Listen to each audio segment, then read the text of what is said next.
కృష్ణా జిల్లా గుడివాడ పట్టణంలో పోలీస్ శాఖకు సంబంధించిన పరిణామాలు స్థానికంగా చర్చనీయాంశంగా మారాయి. గుడివాడ 1 టౌన్ పోలీస్ స్టేషన్లో ఎస్ఐగా విధులు నిర్వహిస్తున్న సత్యనారాయణను వీఆర్కు బదిలీ చేస్తూ ఎస్పీ కార్యాలయం నుంచి ఆదేశాలు వెలువడినట్లుగా సమాచారం. ఇటీవల గుడివాడలో డీఎస్సీ నియామకాలు అక్రమాలు జరిగాయంటూ వైఎస్ఆర్ కాంగ్రెస్ పార్టీ ఆధ్వర్యంలో నిర్వహించి తలపెట్టిన ర్యాలీకి అనుమతి విషయంలో ఎస్ఐ సత్యనారాయణ కీలకంగా వ్యవహరించినట్లుగా తెలుస్తుంది. పోలీస్ శాఖ నిబంధనల ప్రకారం ర్యాలీకి అనుమతి నిరాకరించిన నేపథ్యంలో ఈ వ్యవహారం రాజకీయ వర్గాల్లో చర్చకు దారితీసింది.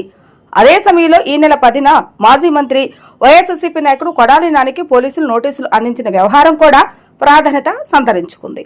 పోలీసుల ఆదేశాలు ధిక్కరించి కొడాలి నాని వైఎస్ఆర్సీపీ శిబిరానికి వెళ్లిన సమయంలో ఆయనతో ఎస్ఐ సత్యనారాయణ వ్యవహరించిన తీరుపై అప్పట్లో రాజకీయ వర్గాల నుంచి భిన్నాభిప్రాయాలు వ్యక్తమైనట్లుగా సమాచారం. ఈ పరిణామాల అనంతరం కొద్ది రోజులకే ఎస్ఐ సత్యనారాయణను వీఆర్కు పంపుతూ ఉత్తర్వులు వెలువడంతో స్థానికంగా ఆసక్తికర చర్చ మొదలైంది. ముఖ్యంగా డీఎస్సీ ర్యాలీ అనుమతి, కొడాలి నానికి నోటీసులు, పోలీసులు ఆదేశాల అమలు సమయంలో చోటు చేసుకున్న పరిణామాలకు ఈ బదిలీకి ఏమైనా సంబంధం ఉందా అన్న అంశంపై రాజకీయ వర్గాల్లో చర్చ జరుగుతోంది. అయితే ఎస్ఐను వీఆర్కు పంపడానికి అధికారికంగా ఏ కారణాన్ని వెల్లడించారన్నది స్పష్టత రావాల్సి ఉంది.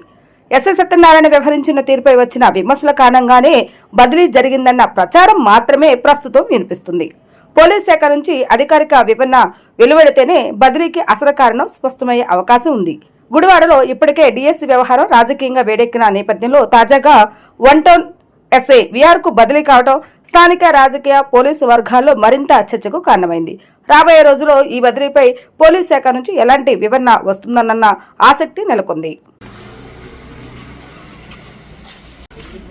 అందరం